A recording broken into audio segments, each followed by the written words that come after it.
Hey everybody, how's it going? Welcome to episode 27 of Climbing the Ladder. I'm your host ChanmanV, and joining me as always, my cohort in crime is John Clark of CSN. What's up, John? Not much. How are you? Doing good, doing good. Well, Mark unfortunately today can't make it. He's dog sick apparently at home, so hopefully he'll spend this week, get better. He's sick or is dog sick? Yeah, that's what I was wondering too. He's dog. He's sick. You say he's dog sick, Chanman? Yes, I said he is dog sick. That's right. Actually, where does that come from? I think you made it up. Sick as a dog. I don't know. Is it sick as a dog? Oh, okay. Well, my bad. He's very sick. Okay, and hopefully he'll get better and he'll join us next week. And because we'll miss him this episode. But today we got two special guests from Team Evil Geniuses, and the first being a man who really doesn't need an introduction, but I'm going to give you an introduction anyways. So he is a player, a caster, a show host, a tournament host, a coach, and community organizer. community organizer and captain of Team Evil Geniuses. He's none other than Mr. Geoff EG.iNcontroLRC Robinson. Welcome to the show, Geoff. Thanks for having me, guys. I love your show. I watch it quite often, and it's awesome. Nice to be on it. Yeah, I always love having you on the show. It's, pro corner and climbing ladder, so it's always a real treat. And joining Geoff today is a woman who's Team Evil Geniuses manager, who's in charge of video media, PR, and facility operations. And she is also a media personality, a former Miss Oregon, and best of all, she's Geoff's better half. Welcome, Miss Anna Prosser, to the show. Thank you very much. Glad to be here.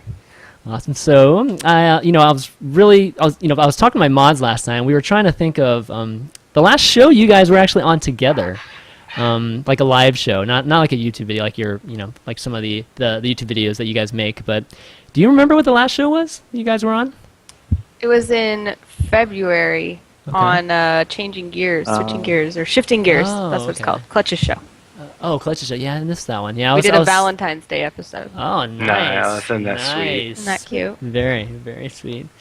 Well, Geoff, I promised Anna one thing going into the show, and it's going to be kind of like your caster challenge that you're going to be on later today, which, by the way, it's a really cool concept and show. Oh, it's tomorrow. Tomorrow. But so we're going to have a climbing the ladder challenge, which is you're not allowed to make fun of Anna this whole show. She made that a requirement. Challenge I've ever took, but I will accept it. All right. She made. Doesn't mean he's going to pass it either. Exactly. And once you fail, there's no real reason to keep, not failing. That's true. It's just gonna, right. It's just going to snowball. Like exactly. If you're late for class, why run? You're already late. Oh. Good time. Exactly. Right. Well, I kind of want to have you guys both on the show. And, originally we had Anna scheduled for like weeks in advance. And I kind of thought last week that it might be fun to have you guys both on the show because obviously I wanted to talk about media with Anna. And a couple shows ago we had Chris Mitchell on, who's sponsoring. And he talked about just, I guess we talked about what players and teams could do to to encourage sponsors to pay them more and just make more money for the teams and overall just improve the industry. And I thought it would be really great to have you on, Geoff, with Anna because I brought your name up a ton like during that episode as being like the perfect example of a player promoting sponsors and that sort of thing. So I thought it'd be cool to have you come on and really get your take on what you think. Other just from a general standpoint, like what other teams could do, just really simple things, like nothing crazy, like some of the cool things that you guys do at Evil Geniuses, but just really, really simple things that a player can just subtly do, like on their stream or whatnot and that sort of thing. And of course, Anna, I think all those lots of YouTube videos and just the great work you guys do at Evil Geniuses, it'd be great to just I guess talk to you a little bit about just how some of the execution is for all that, and who comes up with that kind of stuff. So let's just start off with I guess what your thoughts or both of your thoughts are on just other teams in general when it comes to promoting themselves, players and promoting their teams or and vice versa, the teams promoting them because, I obviously know a lot of players, right? And, and they'll Skype message me sometimes and, sometimes it's kind of hopeless, what I mean? Some of the folks that aren't really popular right now and, they're struggling, they're trying to, have good results and they just don't know what to do. You know what I mean? They're just at a loss at what to do. So I kind of want to get your opinion as to maybe what some advice would be for those folks. Do you want to go first, Geoff, or do you want me to? Go ahead, Anna. Well, I've never been a part of another team, so obviously my vision is impaired that way. I've always been a part of Evil Geniuses in terms of what teams I've been involved in. I did a little bit of media work before being involved with Evil Geniuses, just in the scene or for Team Liquid and things like that, but this is the only team that I've ever been involved in. But what I can tell you is that what impresses me about Evil Geniuses is that where I think what causes a lot of challenges is that all of us are here, most of us, can't use 100%, but most of us are here because this is a hobby, it's a passion, it's something we really care about, we have fun doing, and our friends are here, and this is our community. And so what that does is causes kind of this friction between business and pleasure, and somehow Evil Geniuses has just done a really good job of managing that friction, I think, and really staying aware of what decisions you need to make in order to make a successful business out of something you really care about. So I mean, that's a little bit of vague advice, but I think in terms of keeping, keeping on the right path, it's really important to keep separate and manage, what's my personal life, what's my business life, what's my public life, what are all these things, and how do I keep them successful individually and then all together as one, if that makes sense. Do you find, based off what you said, do you find it sometimes difficult because you guys all live together to separate that personal and business part of it? Yeah. Sometimes living here in the team house, sometimes that's almost impossible for us. Mm-hmm. Personally, not in terms of speaking for Evil Geniuses, but just for Geoff and I, for example, we live together, we work together, we live with all of our close friends in Arizona. We don't have many close friends outside this house, and they're also our coworkers, and they're our roommates, and we spend 24/7 with them. So if there's you get tired of them pretty quickly then. Well, if there's ever a conflict, it's like, normally if you have a conflict with someone at work, you go home, you think about it, you come back, you resolve it. But it's like you don't go home. You're just in it. So you have to be really courageous about resolving those conflicts and really compassionate about letting things go sometimes. Yeah, it's pretty public, actually, when Yeah. things happen. Have you ever considered just moving to an apartment nearby? I mean, obviously your team pays for your housing and that kind of stuff, but I mean, has it ever been crossed your mind at all? We once we get married, we hope that eventually that'll be an option. Yeah. Cool. We were kind of waiting. I mean, we moved in here as coworkers. We didn't plan to actually live together, other than the fact that we needed to both be here. Mm-hmm. Then got engaged, and so once we finally tie the knot, we think that that's probably an appropriate time to really move toward that as soon as we can. Okay.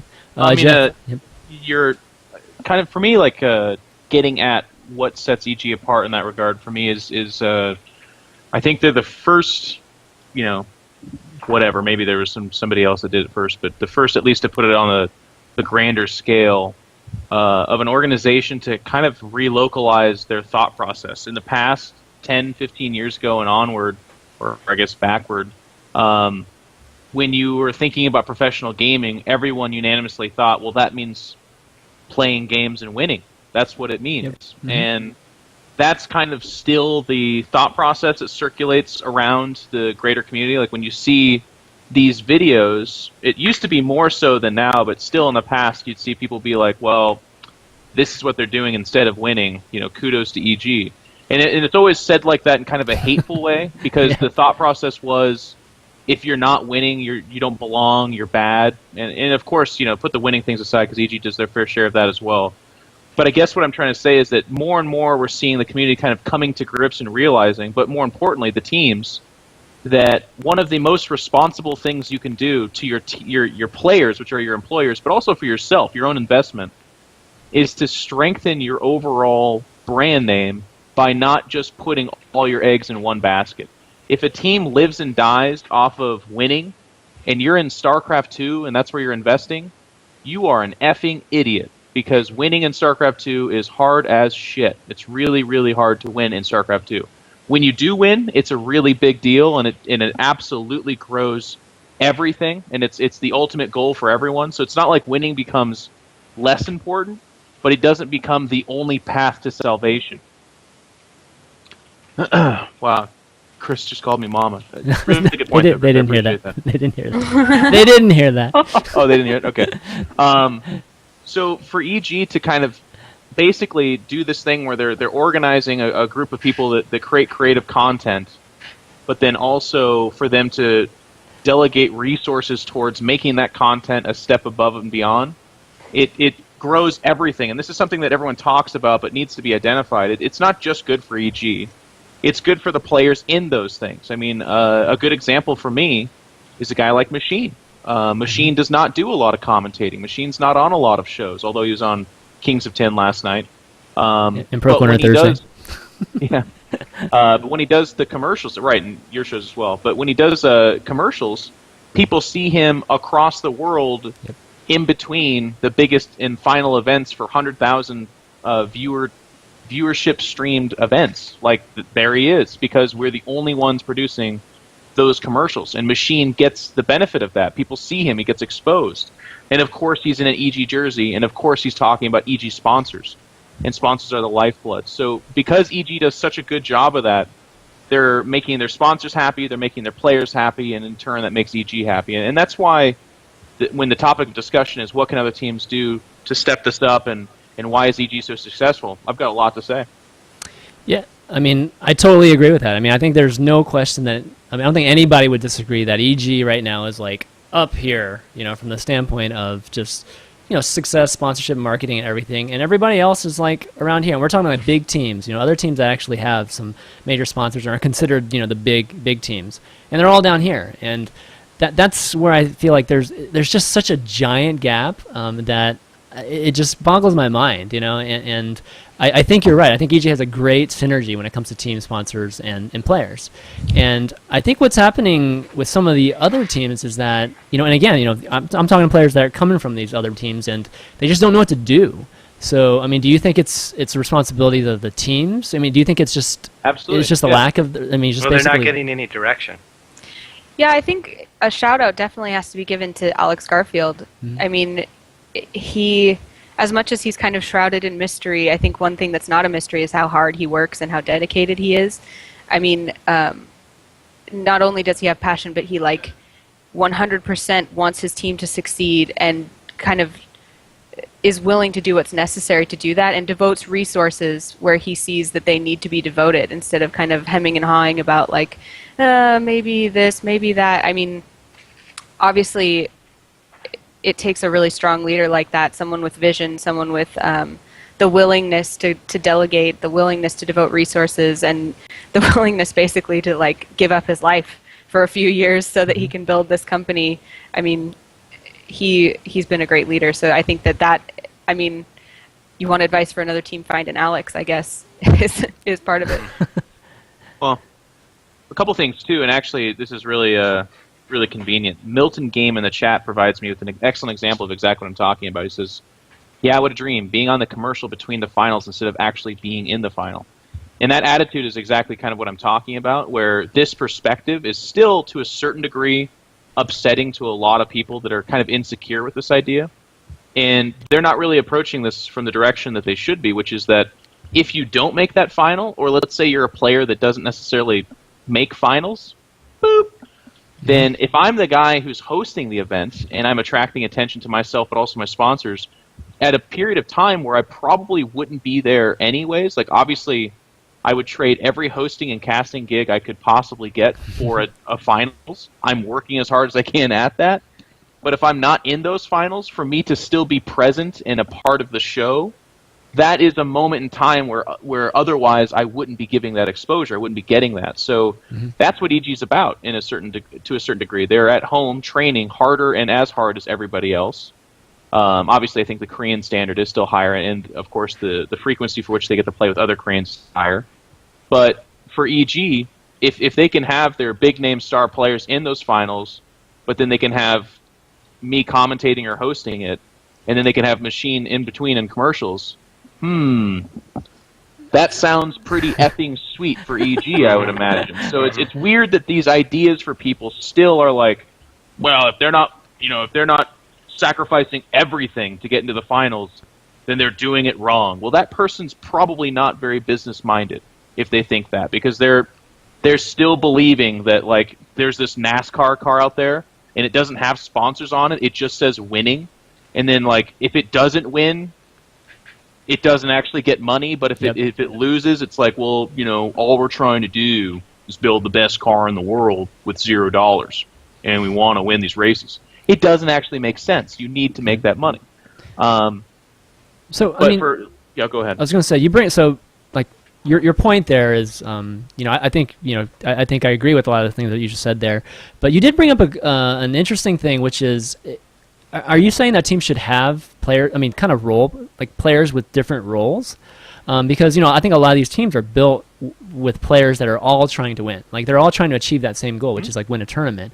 And maybe there's a Maximus Black on some team, or there's a actual personality only on some of these teams, but there's not a player, I'd say, that's decided to decided to become more of a personality and kind of take those kind of things. I mean, is that what you're saying or no? Nope. Let's be realistic about this. It would not make sense for Stefano to host a tournament. No, that's right. Probably because he's one of the best players in the planet. Sure. Planet, a lot of dumb stuff, so he probably shouldn't be given a microphone either. But so we're not even talking about Stefano, right? But let's go to a team like Quantic, the STC, fantastic player, probably not the best guy to stand on stage and explain to people why they should be excited about this thing. But for me, I still practice, I still do compete, but part of my time is designated towards doing things like that because I'm very good at it. I'm perhaps better at that than I am at actually just competing. So this gets back to my eggs in a basket analogy. You do not take your golden egg and put it in a weird place and say, go do this thing you're not geared towards doing. But if you have someone that is well-spoken and probably isn't going to win tournaments, then it actually makes sense for your overall brand to ask that person to do more media-oriented stuff. You don't tell them to not play. You don't tell them to not compete. You don't crush their dreams. You don't tell them how to live their life. Right. But if they can do things that under you, like you're paying them money, if they can do things to make it so you're actually better suited for that, then why not? Like, and there's this funny concept too. Like everyone, because again, the comments are like, well, while you're doing that, the Koreans are at home training. They're absolutely right, but there's this weird idea that like I'm every day, like I have this billboard on the wall where I'm like, how to become a better caster, and I'm like, well, if only I could achieve this perfect. I gotta practice it, and I'm like in the bathroom with a towel around my waist, and I'm like, hey, welcome. No, that's not right. Welcome. And no, that's not it either. Like it actually just takes a weekend at a tournament where perhaps I didn't qualify for it, or perhaps I'm not invited to it as a player, and they're like, hey, would you like to commentate this? And it's like, again, well, I wasn't going to be in Sweden anyways. And am I a Saturday away from winning MLG? Probably not. Let's go do that awesome thing for myself and for my company. But, let's be honest about it. While I'm on stage for those 2 or 3 days, I'm not practicing StarCraft 2. And when you're not practicing StarCraft 2, chat, say it with me, you're not Korean. Right. Okay. Now we got that out of the way. Let's also identify something. The Korean teams are collapsing in on themselves because they don't have money. Yes. Because it turns out that just winning isn't actually enough. Oh shit! I mean, I don't know. Well, there's not even enough money in esports in prize money for an entire team to survive, unless every member of your team is finishing in the top 3, top 5 every tournament. There's not enough money to support continuing to go to these tournaments. So teams have to find other ways to be successful, and it's obvious that other teams are not looking at EG and pulling ideas from it, because there's a lot of teams out there that have solid players that are not making money. So there has to be a balance. I mean, just look. We had. Oh, go ahead, Anna. I think eventually they'll get to a point where, maybe you can focus on your team as an athletic organization. But right now, like you're saying, that's just not really feasible. And I think it's really telling that on EG's website, for example, they describe themselves as a new media agency. And that speaks to me, obviously, because I was brought in for media. I make media. I am involved in media. That's my job. And it brings a lot of success to view our role as multifaceted, like you said, John. Mm-hmm. Mm-hmm. Yeah, I mean, let's just even, 2 episodes ago, talk a little bit about when Chris Miller was on the show, right? One of the things, I think, probably one of the most compelling things from the episode was him saying that Violet to him was more valuable than Tasia. After Tasia's been winning all these tournaments, and Violet, let's be honest, Sean, Violet hasn't won anything in a long time. And it leads back to just, Violet has more personality. I mean, they're both Korean, but let's just look at the differences, right? Taja's winning. Taja's practicing like crazy and he's winning, but he just doesn't have the personality like Violet does. Ooh, I have an answer. Yes. Violet Geoff. is, in my opinion, one of the closest and perfect hybrids of where we could go. Violet is not doing commercials. He's not lounging in a pool with blinged out bikini babes running around like, you should buy our new energy drink. Not that you know. Like that? Right. Not that you know. It's not happening yet. But he gives interesting interviews. He's present. He's worked to speak English as a Korean, and he is a tournament-winning caliber player. Maybe he hasn't won in the last few months, but I do remember a couple of months stretch there where he's winning MLGs, the hardest competition outside of GSL, perhaps. And for me, that speaks volumes to where people could go. Violet still practices as his full-time job. He's not even splitting it remotely for media, but he has become present. And I'll tell you what else there needs to be said for this identification. I don't think this happens without CSN. I don't think this happens without some organization taking him under their wing and saying, look at this guy, he's great. Look at this guy, he's really kind. Look at this guy, he's friendly and funny and handsome. And because he's had that help, and once again, we're once again circling back to EG, he is prospering. He's probably pretty well paid. He's probably pretty secured. If Azuba was like, Violet, you have not won in the last 2 months. You have been terminated. You're gone. He'll be swooped up in 2 days, if that. He'll probably have, it's probably EG already talking to him, because he deserves that, because he's earned that position where he is always going to be employed. And I think that concept deserves more attention, because people speak in extremes. They either have this idealism where they're like, oh man, one time I heard Nestea say that he practices 12 hours a day, and when he's not coming up on a tournament, he travels to a PC bang and practices for 8 hours a day because he wants to focus so hard. Yeah. And then they hear about like me, and they're like, well, I see him on shows all the time, so clearly he's not practicing at all. There's actually something in between that, and that would be not even in between. It's not fair, because it's much closer to just practicing all the time, but that's Violet. Violet has created a situation for himself where he could probably play games for the rest of his life. Well, actually it gets weird at a certain point, but he'll probably be around games for the rest of his life because he's been taken well care of by CSN, in my opinion. I think what you're saying there, though, is the key, too, and you guys are having that situation as well. You're being taken care of. I mean, Anna's on board to handle things that you guys don't necessarily have to dive into yourself. Machine can continue to practice and play, and somebody else will come along and say, okay, here's our opportunity to basically market and brand Machine and EG without Machine having to come up with these ideas himself. And not that he doesn't, but somebody else is helping you guys get to that point, so it does allow you to practice more. I mean, if Violet had come over and we just sat him at a desk and said, and Andrew had sat him at a desk and said, hey, go ahead, win. And that was part of it, but while he was doing that, Andrew was working his tail off to get him into as many tournaments as he could, to get graphics made for him, to get his own overlay, his own stream, so there was help in doing that. And that's one thing that nobody can deny, is that what EG does very well is finding a way to promote their players. Whether it's through all skill or not, they find a way to promote their players. So how much of this is Violet being this kind of rare individual?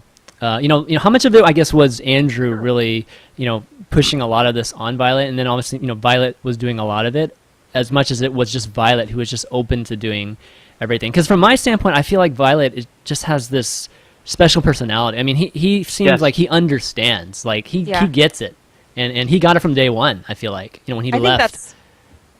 Sorry, I interrupted you. No, go ahead. I just so passionately agree with you. That's a huge point, because working in media and working with these players, it takes two factors. Like, they have to be well-spoken and have some charisma, but then they also have to be willing to dedicate that to their own growth. Like you were saying, you need the support, you need to be taking care of these players, but on the same vein, they have to be willing to put in something too. So that's why you'll see some players be in the limelight more than others, because there's only so much that a media person can do to say, hey, I wrote this script for you, we're going to put you in this commercial, you're going to say this and this, and you're going to act like this.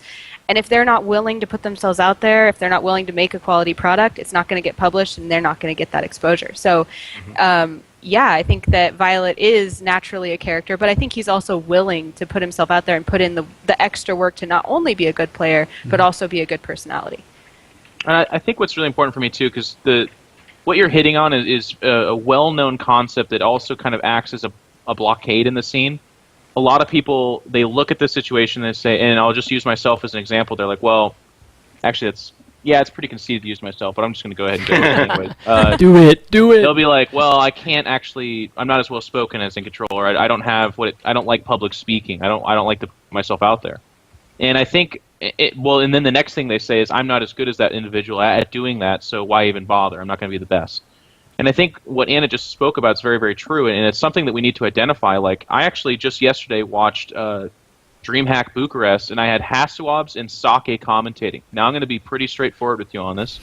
Sake has one of the most amazingly soothing and calming voices I've ever heard in my life, which you wouldn't think suited for commentating. Like if I came in my $3,000 suit and I'm like some sports agent, I sat in and was like, "What's this, StarCraft? What's this stream?" And I hear like, and the Zealots are gonna, well, they could actually go for the third base, and then Hasselhoff's like, yeah. I mean, if they go to the third, they'll be quite successful there. And I'll listen to this and I'll be like, this sounds like malarkey. I'm out of here. I'm gonna go in my $6 million car and drive off to my sports franchise team, and then he's like gone, right?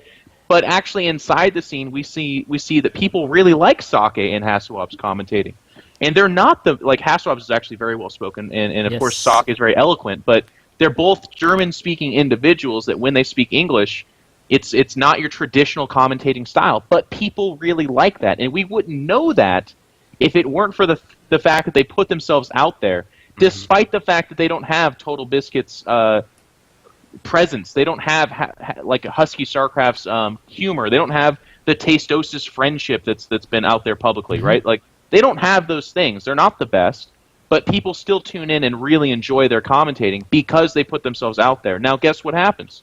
If Sake is not qualified for a tournament, or they don't attend, like DreamHack Bucharest, they're sitting on a stream talking about their sponsorships, their Twitters, their Facebooks, and they are entertaining thousands of people. And I think that's something that once again kind of circles back to being taken care of, but also identifying that you can't always be a superstar, and if you're not a superstar, there's still ways to help yourself. I look at Destiny as exactly what you're saying a little bit. It's not like he's won a lot, but he definitely has a personality. When he did, was it Home Story? I don't know which Home Story it was, and he started doing some casting there. I thought he did an excellent job of casting, and the guy's a smart guy. And now he's at a point where he realizes, okay, I'm not winning a lot of tournaments. In fact, he's not even going to a lot of tournaments. So, and this may not be exactly why he's doing it, but he's got a blog out there. So he's continuing to stay relevant through other means. Winning, to me as a tournament organizer, winning and championships and structure and having a great tournament are really what's important to me. And providing the teams the opportunity to win. But what they do along the way and how they make a name for themselves when they don't win is just as important. But it's more important for them. For me, an organizer, I just want to run a good tournament. I want to see a champion at the end. But there's lots of times when people will get into a tournament and they make a name for themselves and they go 3 or 4 rounds in and then it just goes away.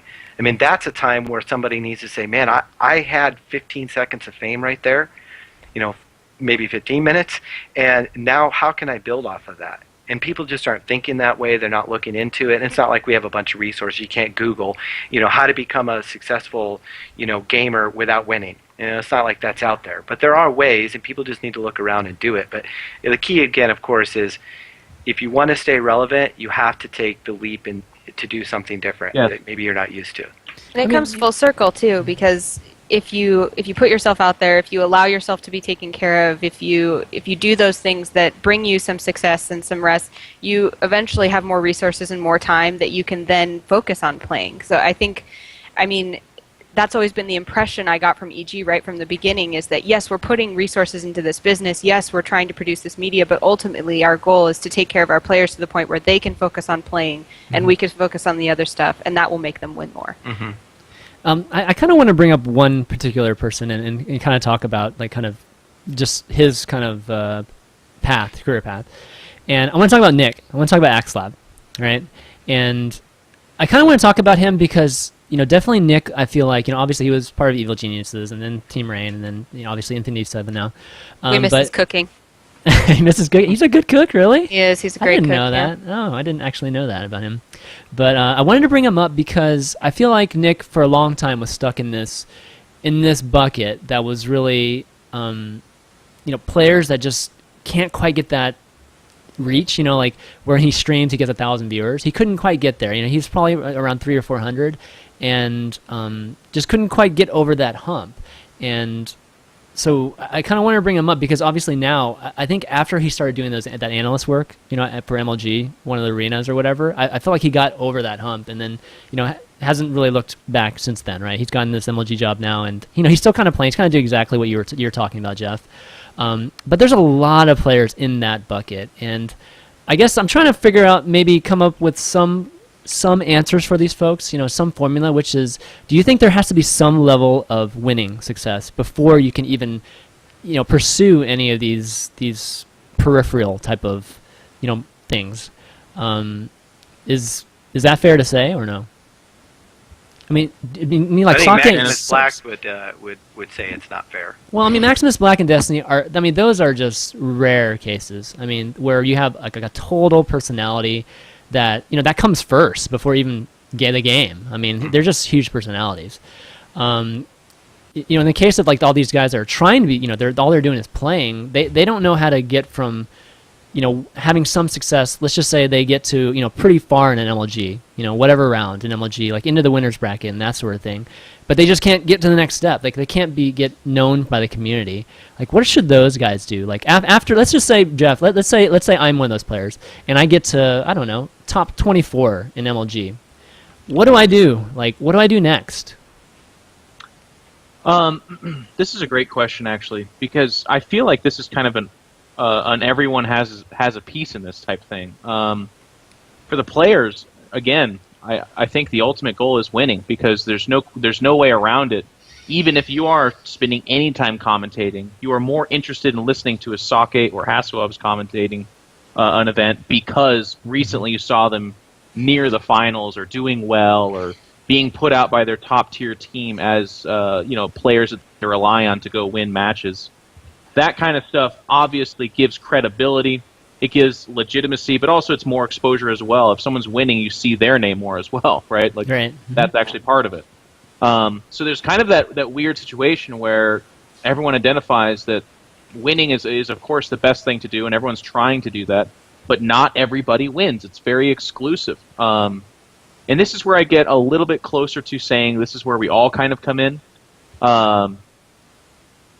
It's interesting because I watch just about every tournament, and I'll see like Mana lose in a middle round, which is kind of weird for him. He's usually towards the finals, and then I'll read the comments where they're just like, he's terrible. He's been in Korea, and it's obviously not affecting him.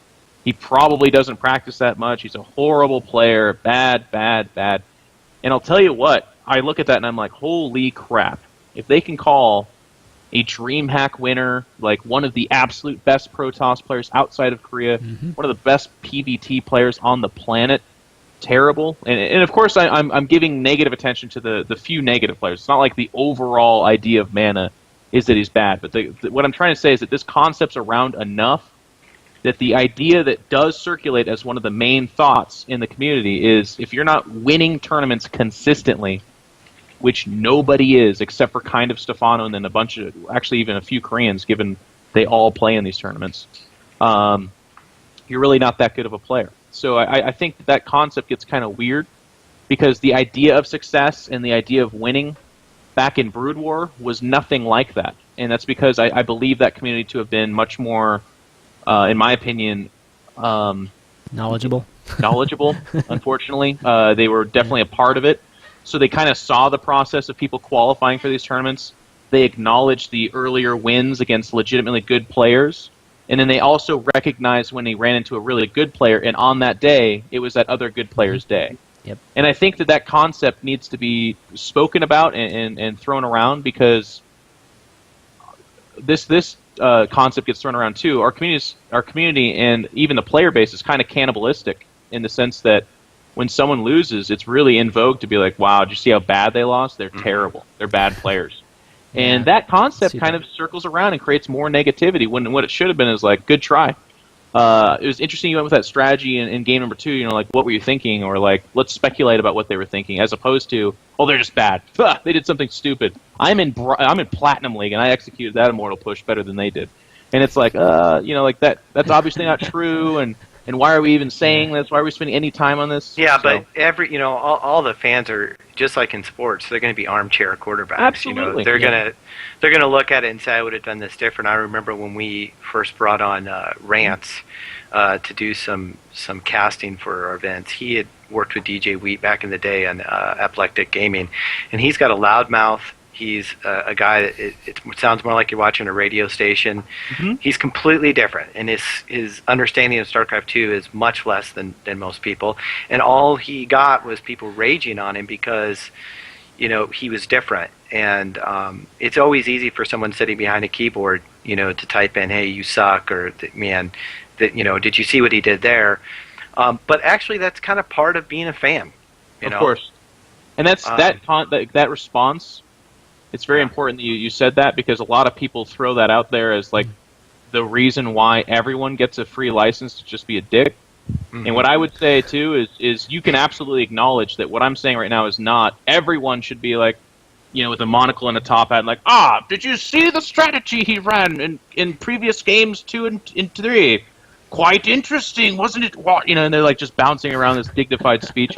I don't expect that. I expect people to be like, that was hot. You know, you son of a bitch. You played Mutas terribly. You're a bad son, and I think you're a slut. And like stuff like that can be said, because a lot of fans are going to talk that way.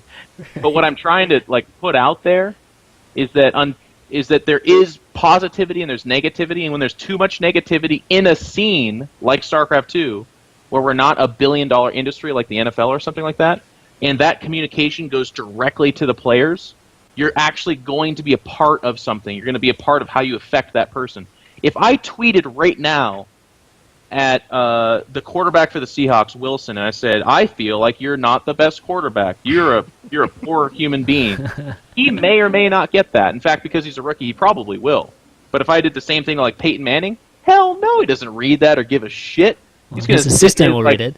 $17 million mansion, and he's going to laugh because his assistant's going to run up and be like, "Hey, some guy on Twitter said you're bad at your job," and he'll be like, "Ha ha ha ha ha," and then he'll swim through his golden coins as he gets to the other side of the pool. But in this scene right now, if we could be more positive and informed and try and still be fans that can throw Cheetos at the screen and yell some obscenity, but not cannibalize the players, then that's, for me, the best balance. I think we should fight for that. Well, I have a question about that real quick, because it's something that you said, and it's something that I've been feeling. This is more of a feel. Of course, I can look around and I can see some of the signs of it, but you said negativity in StarCraft 2 in this community specifically.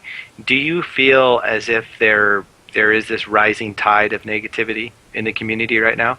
Oh, yeah, that's a good topic. Rising as opposed to always there. I think it came up. Well, I got to ask it because I sensed it. You can just get this feeling that people are either getting jaded, they're getting frustrated. I know a lot of people are getting frustrated. But again, it goes back to what we were talking about before. They're frustrated because they didn't make the right move, because they didn't put the work in, or they didn't do something, and it's just frustrating them and a little butthurt that someone else is getting, praised and they're not.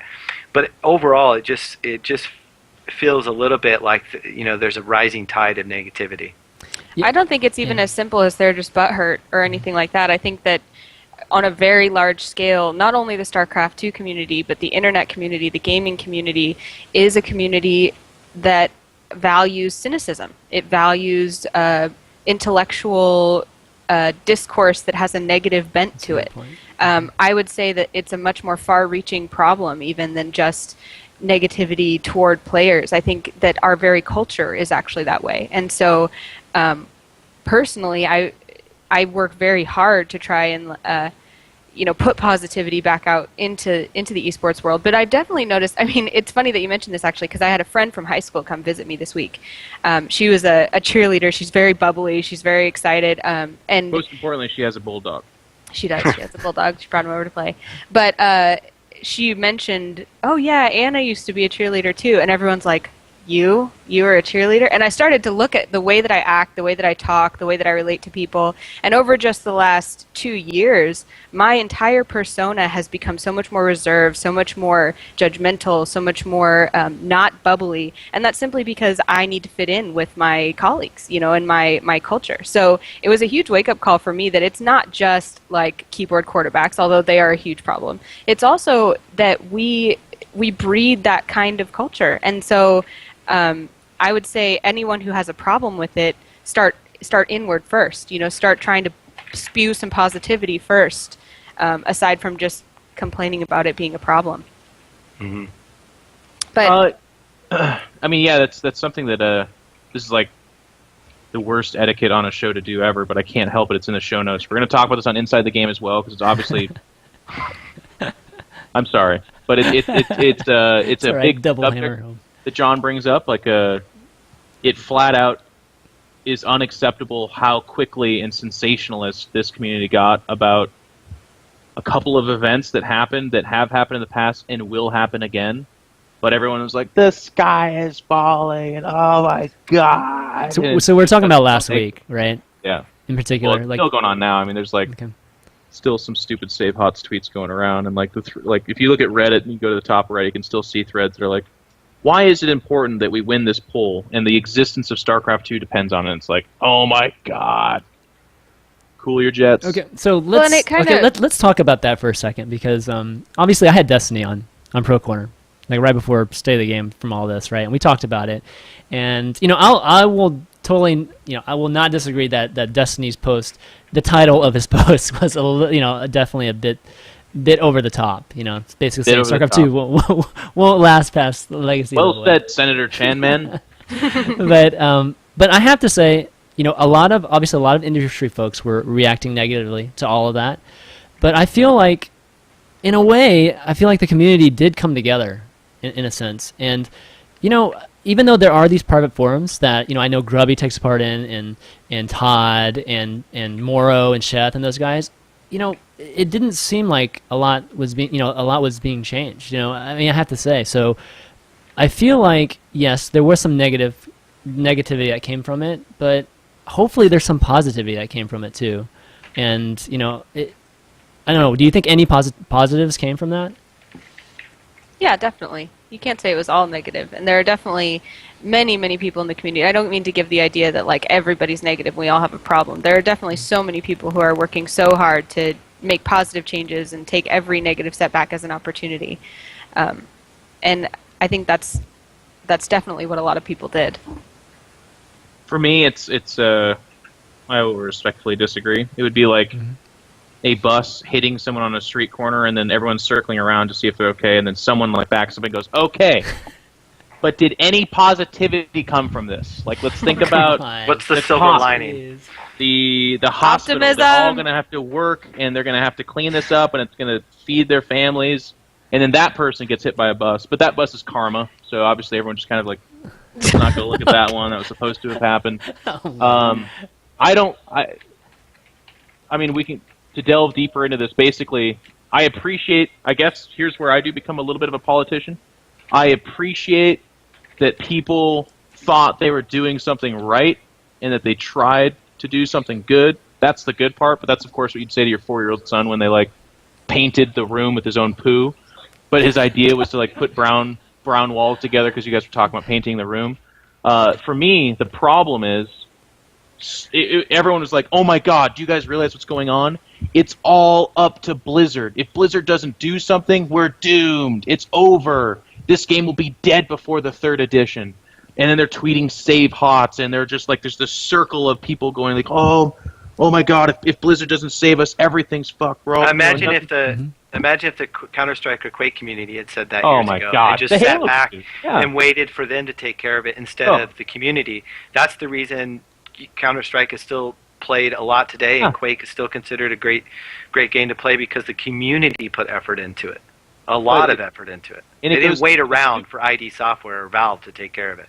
You know what's ironic about it too is where their message is we need to make this more casual and support the casual players. If I'm a casual player looking in at this circle jerk of people talking about the world ending for their game, and it's like it's broken, it's not working, it's terrible for casual people. Here's what Blizzard has to do to save the game, and of course Blizzard's not going to do those things.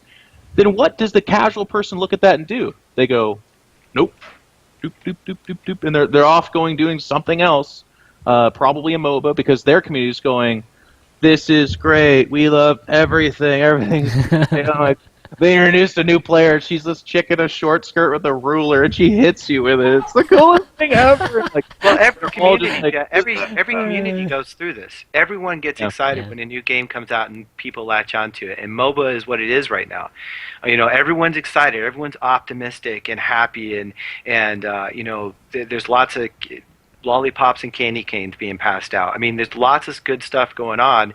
And at some point, it does have to hit realism that, okay, we can and can't do these things, and this is all this excitement for this really led us to nothing. I mean, we need to focus on what will get us to that next level, and that's not just the MOBA community or the Quake Live community or the Quake community, the FPS community or RTS. It's all of esports. Like, what things can we do to grow? Yep. Yeah, I think idea generation, definitely. That totally goes back to what we were just talking about a few moments ago about, what can a player do if they're one of those top 25 players, or if they want to take that next step in media. It's I think as someone who became a media personality, it's all about identifying what are you really good at, what can you do to make a difference, and then doing that as best you possibly can, and then that's going to bring you success, it's going to bring the community success. And I think that it all boils down to that kind of personal responsibility of taking stock of, what can I contribute, what am I willing to contribute, and how hard am I willing to work on that.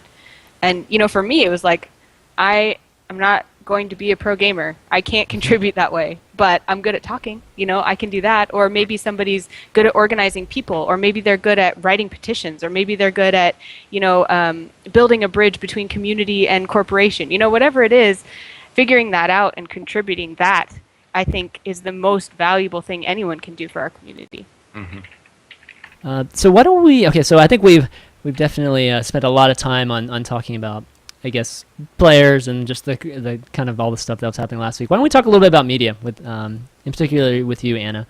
One of the biggest things I think people have noticed in the community is just how creative a lot of y'all's YouTube videos have been. And Thank you. Exactly.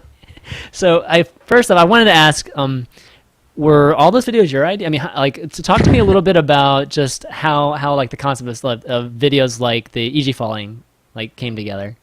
Well, it's no secret we have a team here in the house of creative people, and there's 3 of us, and we kind of shoulder the responsibilities, all of us, of translating the desires of evil geniuses in terms of what is it that the product is meant to do. What is it that it's supposed to say? We translate that into a concept, and then that concept becomes a script, and that script becomes filming.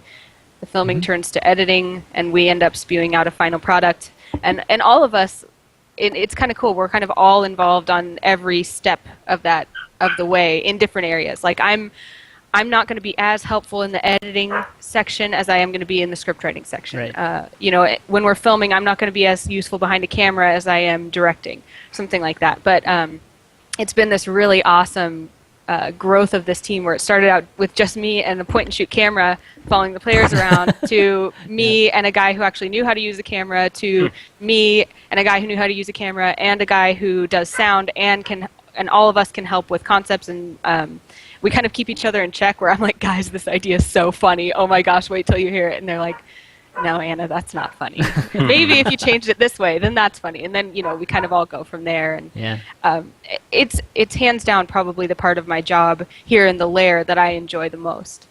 Yeah, I mean, just you describing it right there sounds like it's, creatively, it's just a lot of fun. And, I don't think other teams do that sort of thing. I mean, there's no doubt about it. You guys announce players more creative than anybody, okay?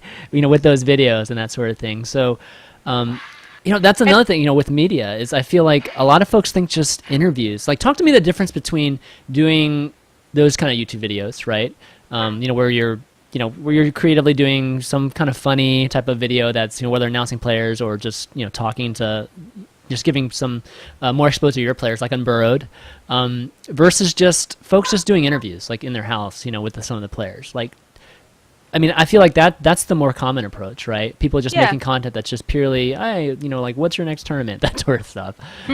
So talk to me, I guess, about the differences there. And I guess, obviously, you guys have made a conscious decision not to do that sort of content, because I never see you, Anna, just going and interviewing Geoff or Ben or whoever, right? And just in a straight up interview like that.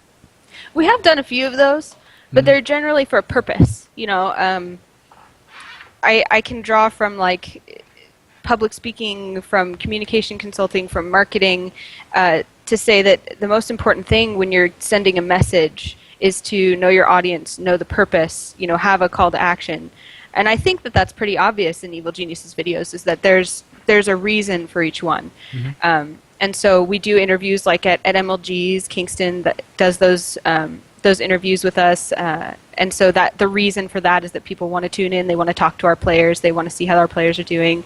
Obviously, the reason for an announcement video is that we want to tell people how excited we are to welcome a player to our team.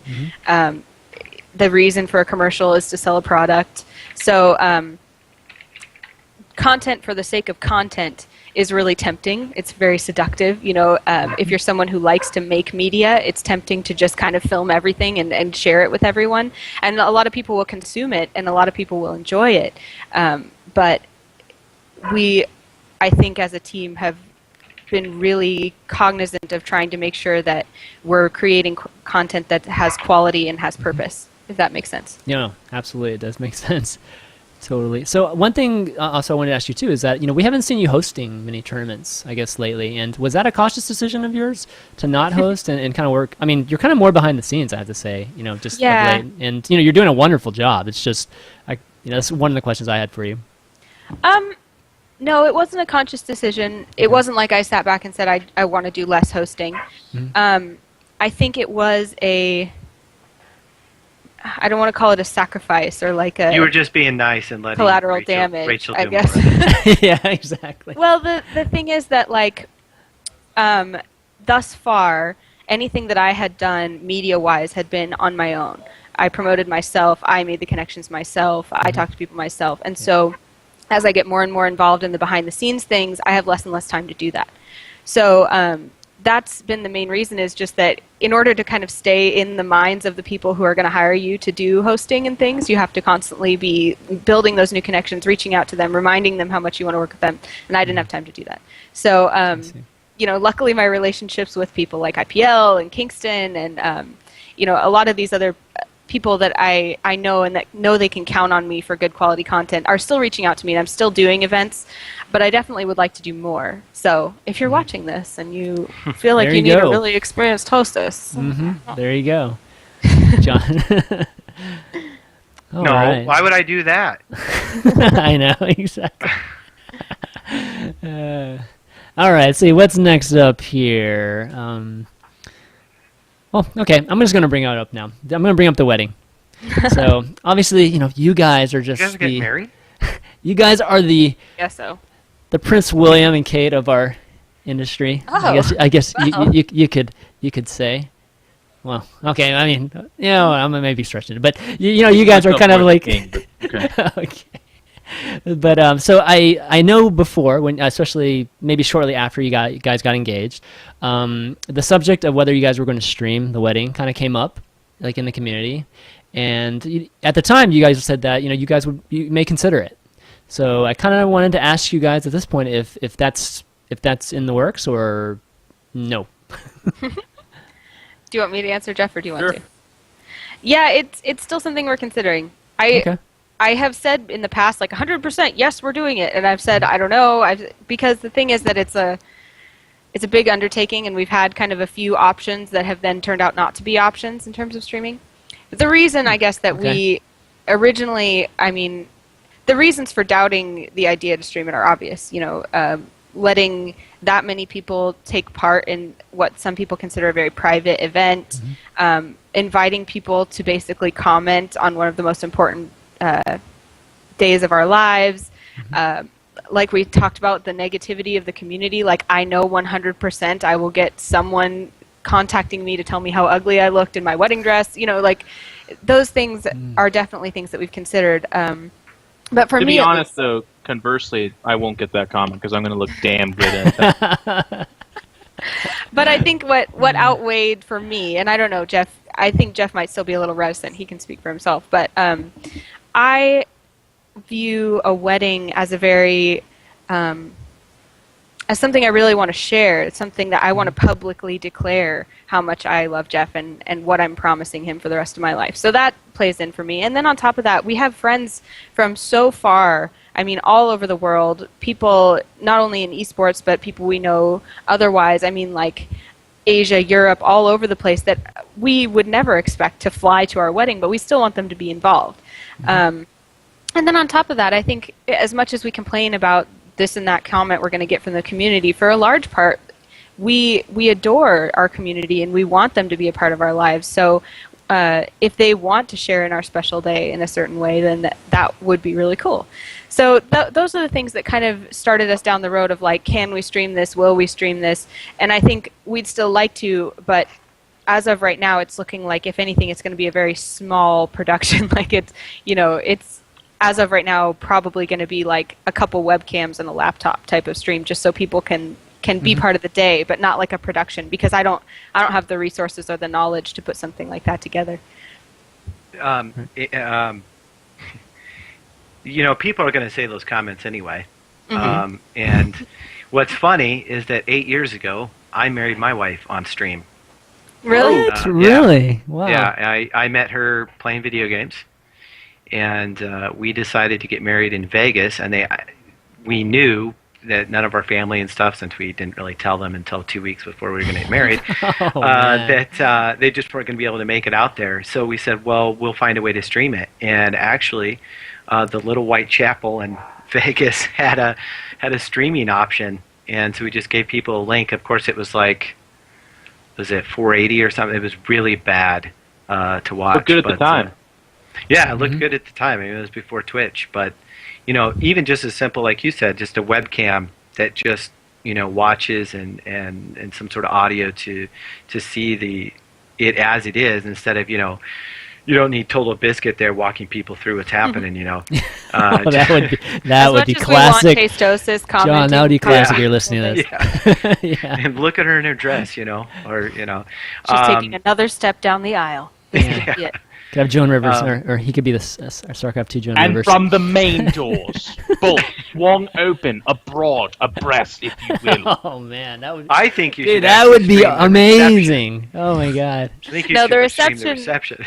See, that's how I view it. It's like the ceremony, that's kind of the public thing for me. Right. The reception is like, okay, doors are closed, I'm partying with my friends Exactly. and family, you can leave me alone, kind of thing. Exactly. And it's quite the drinker. Well, I think you guys should do it personally. Thank you. I think you guys should do it too, and let me explain why. So I think as a community member, and somebody that kind of knows Geoff. I mean, obviously we're not like best buds or anything like that, but I've known you for a while, right?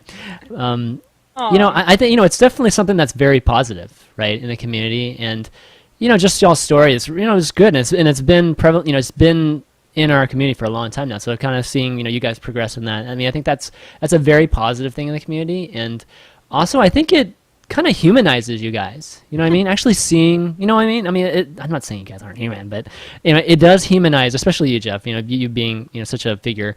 And it makes, I don't know, it kind of relates. It lets us relate to you guys. It gets better, right?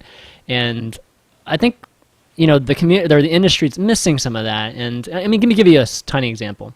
The GSL finals this time, right? With Life. I think them showing the parents, even just like the multiple shots of the parents, and just seeing like his mom just being so proud, and Dad not being proud. Well, Asian dads are just Asian dads. I mean, but yeah, I could speak from that. But no, but I don't know. I just felt. I don't know. I felt a little bit more connected with that, with them, shooting at his mom more, and obviously him being emotional, him being 15. I mean, that kind of added more to it, and I think y'all's wedding would be just like obviously like threefolds that, but it just, I don't know, it just makes me more satisfied as a community member, I guess, and being, I guess, more in touch with you guys. Well, I think one of our huge goals too is to be good role models, I guess, being in a position where people see what you do all the time gives you that responsibility, whether you asked for it or not. And one thing that a lot of people have asked me about is relationships in esports and how tough they are. How do you make them succeed? And Geoff and I have lived that. I mean, we love each other very much. We are very strong, but it has not been easy to... Shut up, Geoff. You lost. Dude, breaking the rules, man. That's why you guys get along so well. Geoff understands when to shut up. But anyway, it's something that I hope can be inspirational, educational, something where people can see it work and see that it can happen, and hopefully that can help somebody else make it through. Because dating a pro gamer is hard, and being a pro gamer and dating someone is hard. So hopefully we can help someone. I'm sure dating Miss Oregon also, Geoff, is very hard too, right? It has its challenges. I mean, obviously, as you can tell on the show, you have to kind of, where did she mean for those words to go? What is she trying to say? No, just kidding, obviously. I'm just fascinated by how handsome you are on my screen, Geoff. I lose my train of thought. Oh, God. Me too, actually. I have it up as well. Oh, it's boy. really hard to talk with that going on. But, All right, enough of this goo goo gaga talk here. That's how I my whole respond thing, to this evening. I compliment him. streaming the wedding's fine, but where do we get our sponsors involved? I'm thinking about dumping Monster over Anna just after, like, we tie the knot, kind of like at the end of a sporting event. Oh my gosh, that would be crazy. Instead of confetti being thrown at us, it could be like chopped up Kingston memory just kind of thrown into our faces. Or... We did briefly consider having a LAN at our reception. No. Why not? Most of EG will be Really? there. It'd be really funny. But Well, see, that's what I was going to ask you too. Like, isn't it the same weekend as IPL? yeah. Yeah. So none of IPL 's EG will be technically- there. No, they will be there. Okay. I warned IPL. I told them. I already moved my wedding for DreamHack. Nobody better schedule on this day. Year in advance, right? Yeah. Oh man, that's cool. Well, congratulations to both of you guys. Thank you. Again, it's a very personal and happy occasion. Obviously, me and John are married, so we kind of gone through the wedding and. Not to each other. No, yeah, definitely not each other. I don't live in California, okay, so definitely not to each other. But They're trying, though. yes, they are trying. But okay, why don't we take some questions from the audience here, and so we're gonna take some callers. We're gonna do a combination of callers and some questions from the previous Reddit thread that was up. If you want to call in, don't actually call. I'll pull you into the call, but add me on Skype. My Skype ID is ChanmanV, and message me too, just in case the Skype contact request is delayed sometimes. So sometimes it'll take like an hour later, and I'll get like 50 contact requests, and I'll be like, "What the hell?" But all right, let me bring up the Reddit thread here real quick. All right. Ooh, that's not good. Jeez, browser coming up in unexpected places. Can you put the link? Yeah, on yeah. Skype for me as well? Let me do that too. Promo, what you're going to be on tonight, Geoff, while I'm doing this?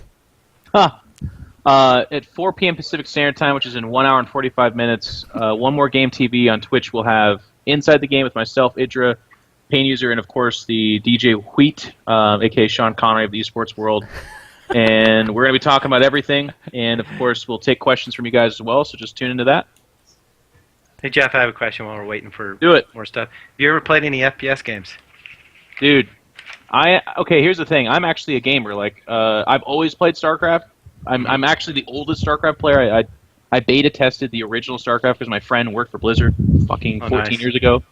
Yeah, I'm waiting for the credit for that, by the way. No one actually is impressed by that, but I'm like, come on, that's kind of cool. I'm like this old owl. But anyways, I grew up playing Counter-Strike 1.6, and I've dabbled in Halo 1 and 2. I liked it. And then here's the thing, when I have a stressful week, which is every week, usually on the weekends, I play Call of Duty. I play some Call of Duties. And Xbox?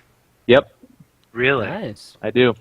I've prestiged 3 times, which by my estimates, that makes me about mid-tier professional. So you were in the room with some other EG players, you Nice. just headshot, didn't you? They don't play. They don't play any of the games. Like, Oh. Machine will play horror games, and the Muslim Yeah, plays he some loves other those. games. Idra plays absolutely nothing else. Like, literally absolutely nothing else. But actually, we just had Cat Gun from the Ultimate Gamer at the house. She was visiting, and I'm going to put it on blast.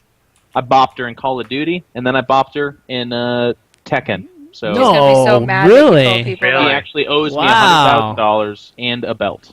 You beat her in Call of belt. Duty? That's really surprising. And Tekken, wow. I bopped her. But then- did you yeah. beat her in DDR? That is the question. Now that is the question. That is the question. I will never beat anyone in DDR. You could, I mean, you could actually put like a jellyfish on that pad, and it will flop its tentacles in a better order than I will tap dance my feet. He doesn't even feel bad about that. Like, you try to tease him about losing $100,000 because he can't play DDR, That's and he ridiculous. doesn't care. Because I begged him for 2 years before that to play DDR with me. Begged. He wouldn't. And when he lost, I was like, so, that DDR. He's like, yep. Never going to play it. Never going to be good at it. Not worth $100,000. that was crazy. I think by not winning at DDR, I was winning in the overall race that is life.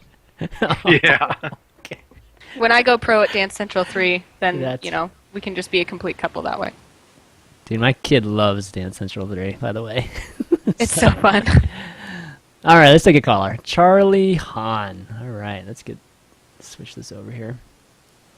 He said my body is ready. Hello? Hey, Charlie, what's up? Hey, okay, I'm sorry, I have your stream up. It's all right. Alright, my question is, see, it's my dream to go pro in StarCraft 2, and what's a good way to get noticed?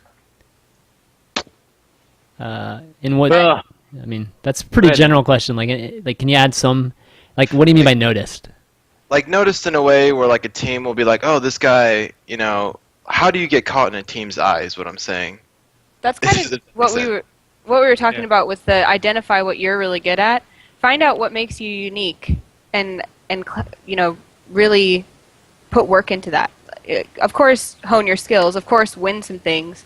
But in terms of making yourself stand out from other people who might be at the same skill level as you, Geoff is a really good speaker. Other people give really good analysis on their streams. I would say just try and figure out what it is that you're really, really good at, and then put as much work into that as you can. Yeah, it's like any resume. I mean, if you're competing against someone else and you both have the same skill sets, initially for the game itself, I definitely offer more resources. There was a player that came to me, and he wasn't very well known, but he came to me and said, "Hey, can you help me? I just need to get the contact information for some of these teams. Would you put a good word in for me and get me in contact?" And so even by just doing that, the teams had never heard of him. And he just started talking to him, showed him a little bit of his game skill, and then just by talking with them, I think he was able to convince them that he was something that could offer them more than just the skill that they were looking for, and they brought him on board. So sometimes it just takes, it really takes getting to know people. Sometimes. What I even take away from what John just said is actually the guy had the balls to humble himself and ask somebody for help, and that's actually.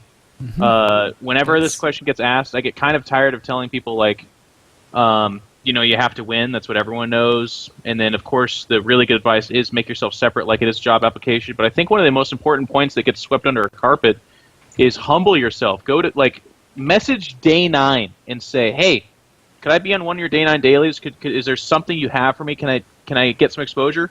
99% he never reads it, or if he did, he just goes, and nothing ever happened. But guess what? If you keep writing the Day 9s, the Apollos, it's a numbers game. John Clark, if one of those guys says, you know what, I like that you asked, and I just happen to have nothing going on, I'm going to help you out. That could change your life. But if you never ask because you're like, well, gee, mister, I'm just a lowly nobody. I don't think it's going to take me on. Then you'll probably never get taken on.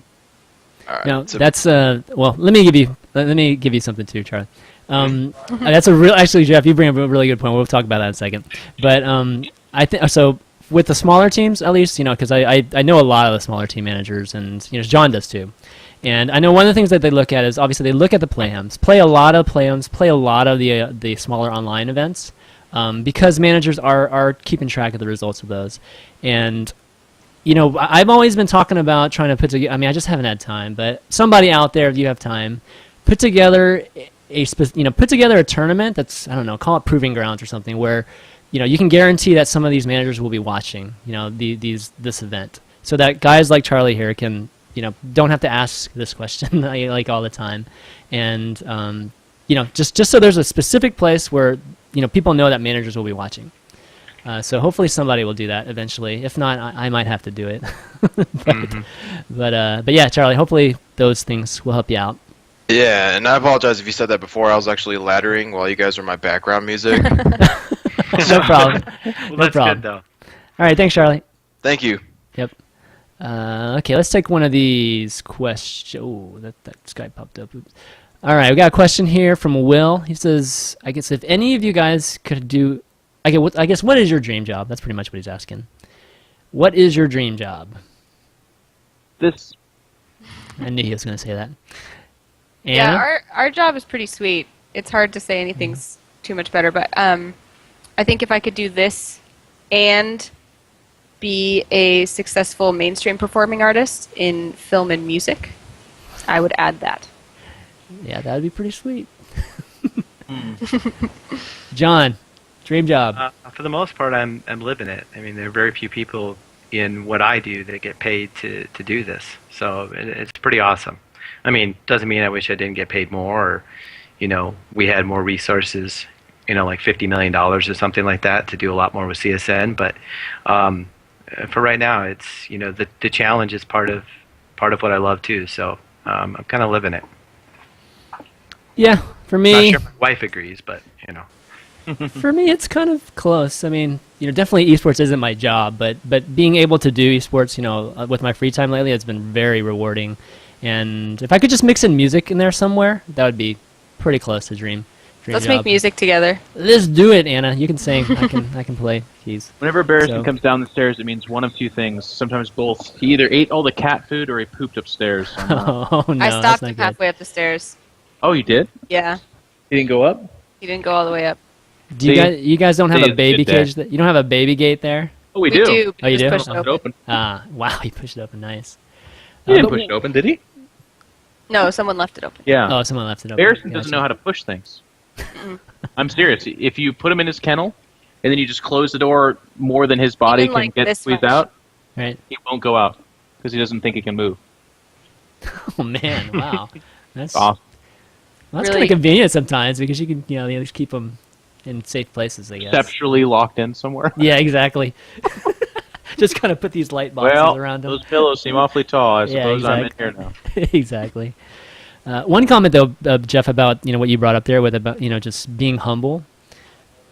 I feel like that's a common problem with players. Do you agree with that? I mean, I even struggle with that sometimes. Like just asking for help from you guys when it comes to promoting just my shows and that kind of sort of thing. So I've kind of seen it too with players. And why do you think that is? I mean, a lot of you guys are friends, but you guys just won't ask each other for help. I mean, I know you guys, so. StarCraft 2 is. I've been asked this question, not necessarily this question, but this answer comes back from years. StarCraft 2 is like competition embodied, and it emanates and it festers and it grows everywhere. Like everything about StarCraft is like a full body competition dominance over somebody else. If you beat someone into the ground and humiliate them in a game, you feel like you're smarter than them, you feel like you're faster than them, you feel like you're just a better person. So everything about StarCraft 2, and that kind of, like, people laugh, but that concept actually, you'll see it everywhere. It's absolutely, competition is so out there. So when one person goes to another in this realm and says, do you mind helping me out a little bit? And they're like, ha ha, puny mortal, of course I'll help you out with your meager desires. That's kind of what ends up happening. But of course, that's not necessarily true, and one of the easiest ways for this to happen, and what I really like, is on Twitter we're seeing more and more pro gamers retweeting other guys' links, because what's good for them is good for everyone else. Like, if everyone's watching more streams and are helping each other out, it's actually good for everybody, so that's one of the coolest ways to see that.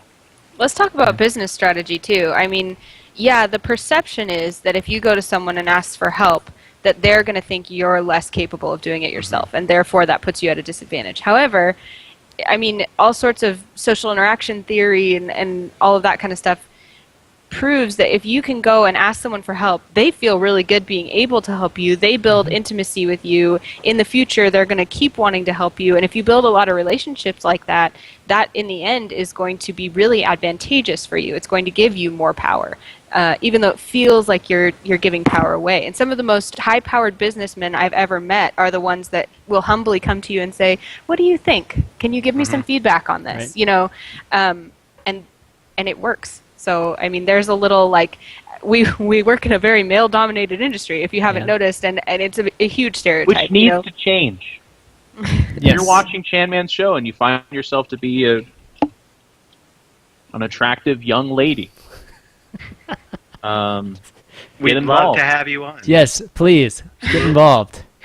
Okay. Some that actually know gaming. You guys were just talking about that, and I asked for help once. Just once. No, I've asked for help. You know, Chris and I, we shoot things back and forth with each other, and I had told him from the very beginning, you know, I was not, Twitter didn't mean anything to me. I didn't care about Twitter. I didn't want to be in the spotlight. And he set me straight. Not that I need to be in the spotlight or anything, but he set me straight about how it was important, you know, that I did gain followers because, it was to my business. And I sat and thought about that for a minute. And he was right, of course, as he always is. But sometimes, Thanks, John. You do need to just listen. Somebody is going to offer you some advice, and you do need to take it to heart and listen, because there's a lot of people that do things differently in this community and they've gained a reputation for doing it well. I mean, there's no reason why you shouldn't gain from that. You shouldn't pull from that. Yeah, I think it's definitely a combination of the competitive side, and I think folks just don't want to bother you. Like Geoff, let's just say after this show, all of a sudden 1,000 people come asking, "Geoff, can you retweet me, or can you retweet this, or can you promote this and this and that?" That's pretty annoying, right? I mean, you know what? I've been kind of barking up this tree for a while, and the very honest answer is, of course, I get a lot of tweets where people are like, my friend's doing such and such a tournament. Can you retweet it? Pretty please. I'll be your best friend forever. And it's hard to look at that and be like, nope. But then it's also hard to look at that and be like, that's kind of obnoxious. But I still would encourage everyone to do that, because it's again, a numbers game. Yeah. The more you do it, the more people you reach out to. Somebody, like you said earlier, somebody is going to say, "You know what? I'll do it," and they do it, and that may be that one chance that you get, and you're like, "Wow, that helped out." Yep. You got to create opportunities for yourself. You got to work, man. And I'm like everybody balance. else. I'll try to help, but I'm not going to help. I can't help everybody, so sometimes I just don't. Well, and it's that balance again, the difference between Geoff and I getting an email that says, "Hey, I really want to become a caster. What should I do?" And someone saying, "Hey, I really want to become a caster. I've made these YouTube videos. I think this one is the best. I think you'll like it because I use this analysis, and I know that you really like that build. If you like the video, would you please retweet it? And if you have any other directions for me, please let me know." That shows, like, I have put everything I have into this. I'm showing you a product I think is good. Will you please do something with it? As opposed to, like, I kind of want to do this. Can you give me all the answers? Yeah. There's different. Exactly. All right, let's take another call here. Nicholas, let's switch over here. Hey, Hello. Nicholas. Hey, how's it going? Good. Got a question? Yeah, this one's mainly directed towards Geoff and Anna. With EG, it's seemingly more in, like, I guess 2012 more than 2011. You're really has been really spreading the team out to be more interactive with the community. Recently partnering with One Nation of Gamers, and I guess you could add in a few other things in there, like releasing the YouTube video tutorials recently. EG has really put themselves in more, I don't know how to say it, but is more available to the community. So this is really a two-part question. Is this something that will most likely continue, I guess, towards the end of the year and 2013? And do you guys ever fear that you might be doing it too much? You guys kind of touched on it a little earlier, that players kind of have roles within the team where you don't want to send, maybe Stefano, with his success, you don't want to be having him going out and doing too many things. You might not want to have him out doing that because he needs to be practicing and maximizing his potential, rather. So do you feel that you're spreading your players too thin? And also, is it the interaction with the community, is this something that we can see more of in the future? I mean, it's an excellent question, and the way I'd answer it is a couple ways. To be maybe I get in trouble for saying this, but to be fully and completely honest with you, there's a lot of players on the team that are StarCraft 2 players, and when they're asked to do commercials and videos and stuff like that, some of them don't actually enjoy that, and some of them, especially if it's around tournament time, they're like, hey, I don't want to actually be doing this.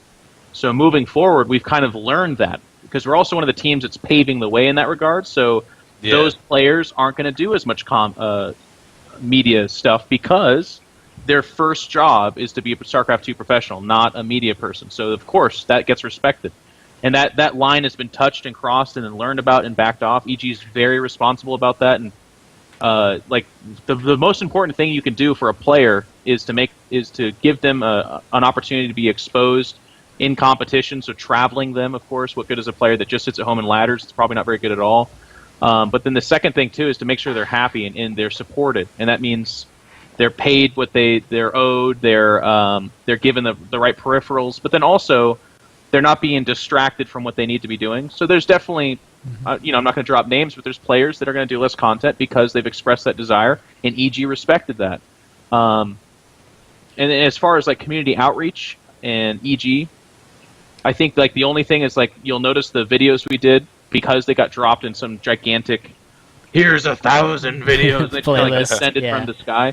Yeah. It's because we've been working on them for a while, and they're late. So rather than like trickle out these late videos, it's better to, once they're ready, boom, here they are.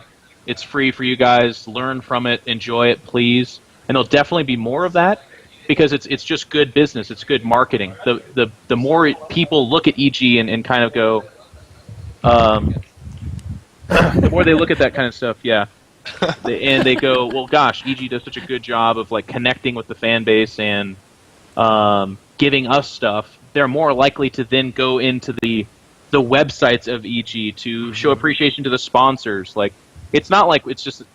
I wouldn't sit here and be like, oh, that? Yeah, it's purely altruistic. We just thought the community doesn't have enough videos out there. Barcraft, that sounds awesome. People have a good time there. Let's just throw money at it and hope for nothing in return. Well, speaking of those two things, Geoff, this is something I've thought about for years now, and I always wondered why events haven't done this more, or at all, actually. Do you think that it would be beneficial for organizers, IPL, MLG, to allow space for team booths? This is something that we wanted to do at Lone Star 2, but we just logistically we weren't able to do it. But I'd love to see a tournament in which you're coming to the tournament, and instead of just being a concrete floor with some folding chairs, hopefully enough for everyone to sit in, and a stage for you to watch StarCraft 2 for 8 hours a day,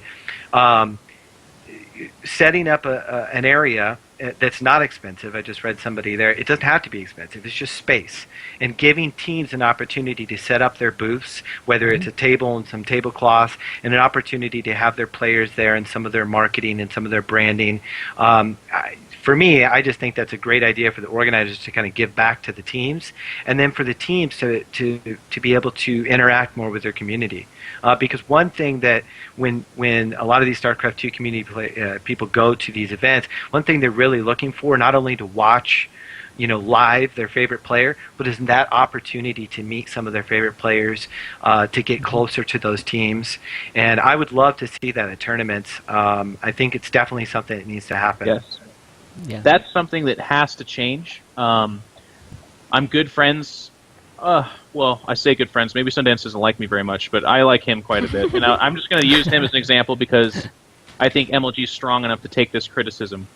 That's something that has to change. When teams or players, oftentimes both, travel to an MLG, there's a competition that's going on there. MLG has secured sponsorships for themselves as well.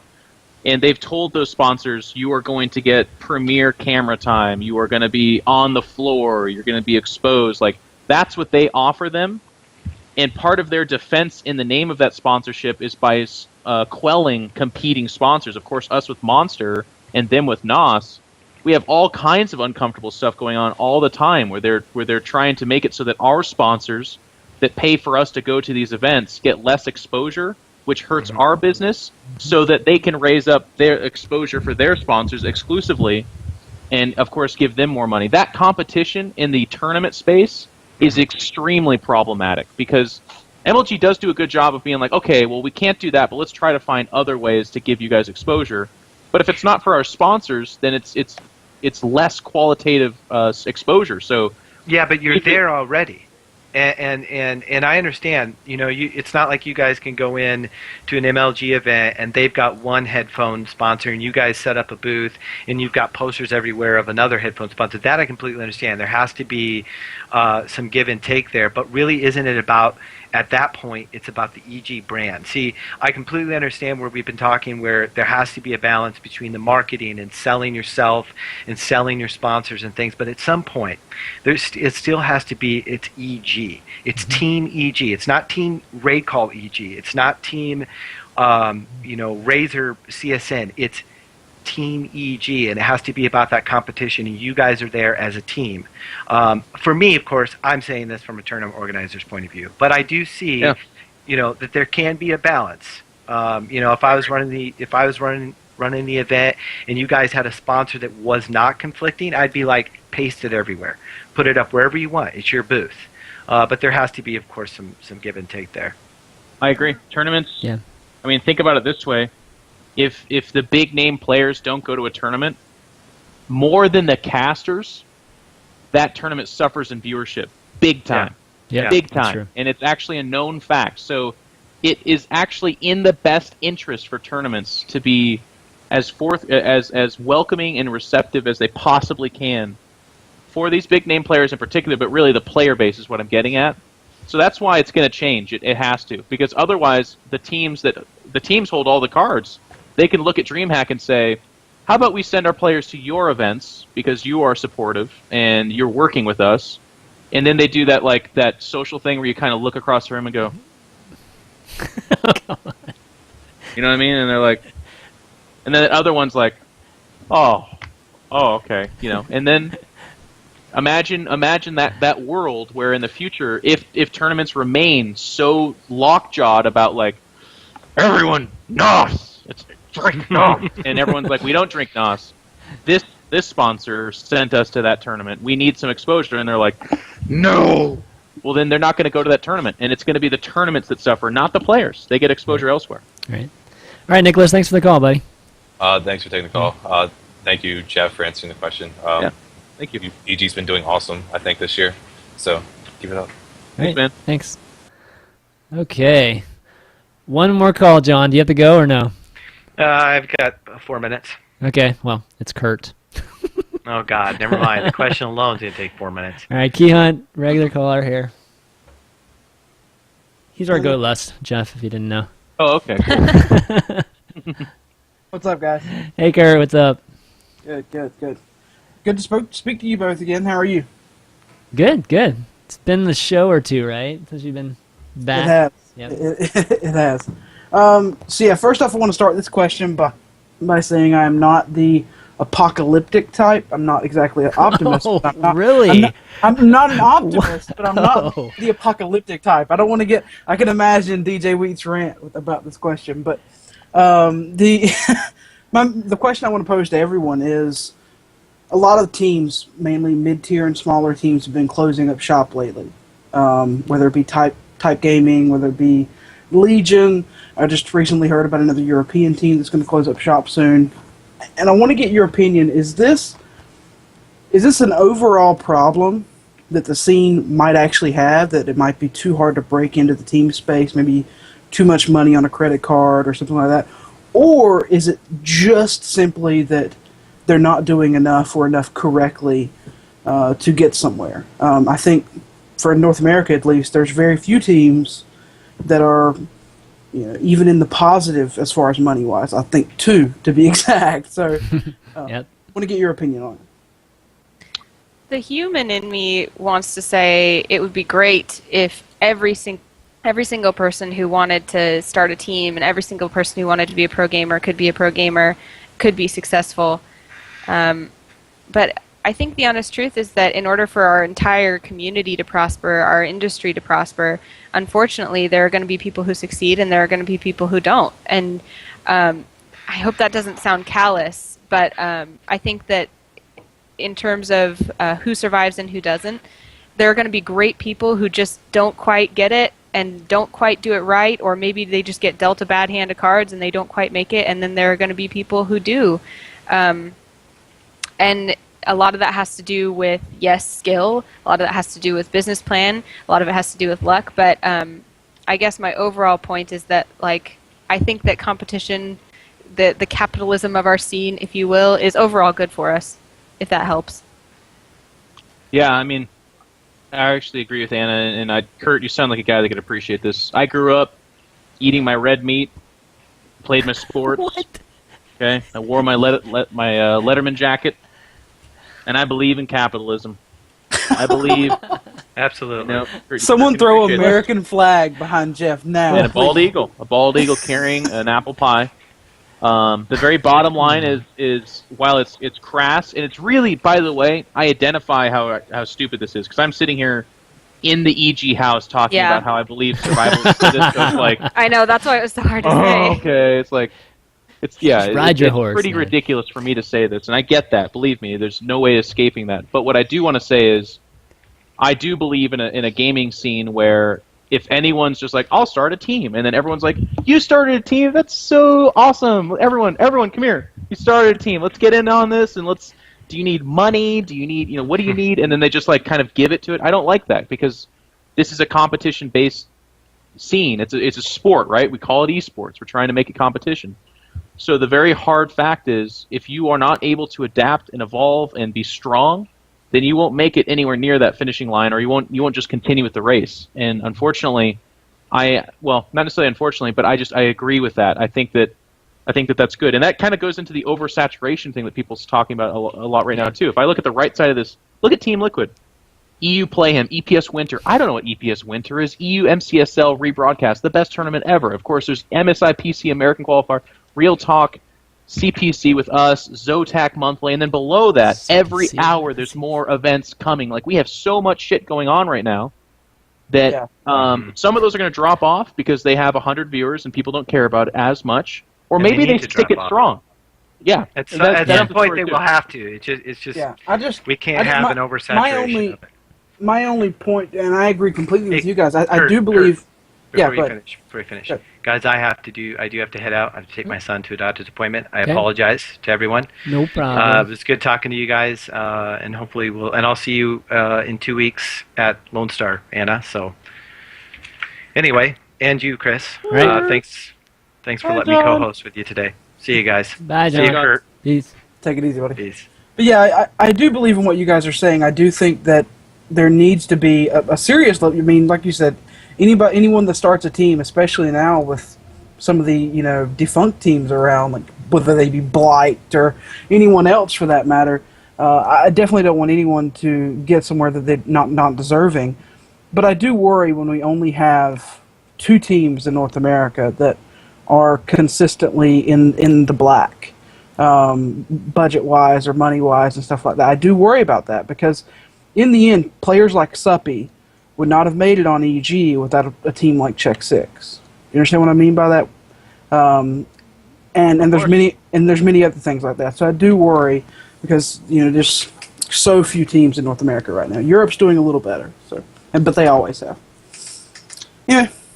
I mean, I think that's a very fair point, and obviously, everyone should hope for the success of those teams that are considered more towards the bottom.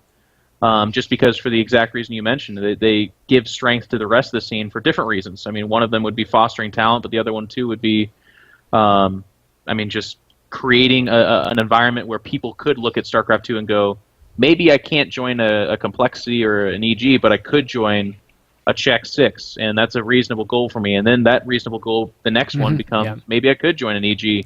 And they kind of climb the ladder, so to speak.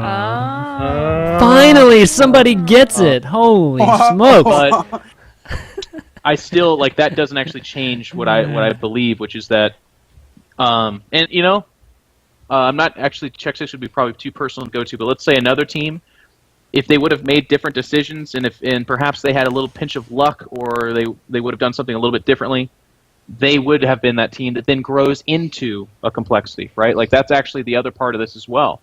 Complexity didn't just come from nowhere and was the team. they had to work at it. They had to fight. They had the trials and tribulations. And actually, at one point, Complexity even closed. And they were reborn. Like that's part of the scene too. It's hard. And to your point, 2 teams in the black. That's esports, to be honest with you. The fact that we're talking about any teams in the black right now is actually incredible, because for the last 20 years, it's been every team in the red paying for this moment in time where you've got LoL, Dota, StarCraft 2, and hopefully more games that are profitable and getting enough viewership where you actually can start talking about making this a real job. Right. All right, guys. All I right, certainly Kurt. appreciate it. All right, thanks, buddy. Thank you. Take care, guys. All right. Well, John leaving totally screws up all my screens. So let me fix those real quick. But why don't we wrap things up? I mean, I think it's been a great show, and why don't we do some shout outs at this time while I fix these screens? Geoff, you want to go first? Sure. As always, I have Evil Geniuses to thank for everything, as we kind of talked about on the show, and of course, with that comes our sponsors. So, big shout out to our title sponsor, Raid Call. But let us not forget Intel, Monster, SteelSeries, King Sniper X, Beyond Gaming, Sapphire, as well as everybody else that supports us tremendously. Really, really appreciative of that. Like we kind of teased about earlier, I will be on Inside the Game in just now an hour, so keep your eye on the Twitters and that right side if you want to hear more opinions and hear me talk for more hours on it. And then after that, it's Masters Cup, which is every night at 6 p.m.